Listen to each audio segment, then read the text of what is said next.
Senior writer Kelsey Bolar and progressive commentator Rashad Ritchie on what could be driving this. Rashad, what do you think?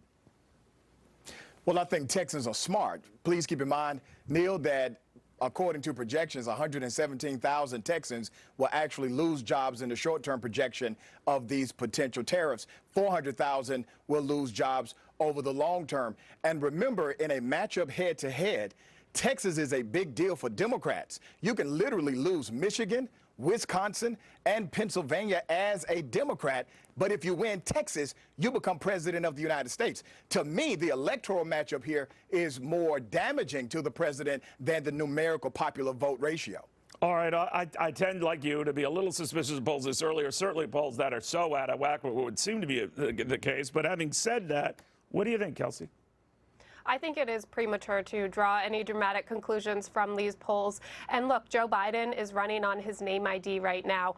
We're only just learning about his policy positions. Just this week, he released a $1.7 trillion climate deal that basically is an endorsement of the framework of the Green New Deal. So he is more popular right now because he is running on the return to normalcy platform. He's claiming to be a moderate, but the more and more Americans come to learn about the actual far-left policy positions that he is taking, I think the more of them will grow concern, because our economy, despite the fears of the tariffs moving forward on Monday, despite that, the economy is still doing well, and much in part of that is thanks to the Trump tax cuts, which Biden and all the other candidates have said they would get rid of.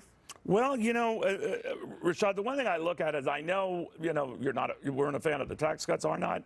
A lot of Democrats rip them apart and all that. But I think that when you get into closer to the general election, you start debating that, and then the president might just say, all right, so if it's you, Joe Biden, are you for raising taxes? Or if you want to reverse them, he's already called for getting rid of the tax cuts to pay for his climate change plan. I'm beginning to wonder whether that will sink in and people will say, I don't know. Well, tariffs are taxes too, Neil. No, just you're a fancy right, word for but them. By the way, you really think that's what's going on in this Texas poll? Because that hasn't come to fruition yet.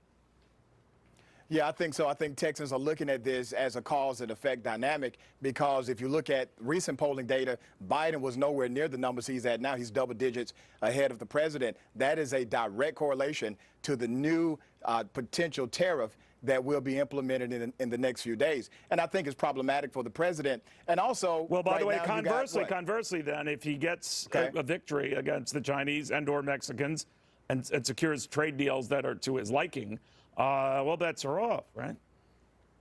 That is a huge if, Neil. Now, look at his numbers. So President Trump is at 60% positive on how he handles the economy. That's according to multiple surveys of Americans throughout the course of the last 6 months. But his approval rating as president is at 41%. Why? Because of moves like this. He gets in the way of his own message. The economy message should be the landing message. Well, he's about where Barack Obama, he's about at the approval numbers Barack Obama was at this stage. So you're right, things could change. But Kelsey, I do wonder, given what to me at least is arguably a very strong economy, might not be exactly to Rashad's liking, but it is strong. Markets, minus the volatility, they're strong.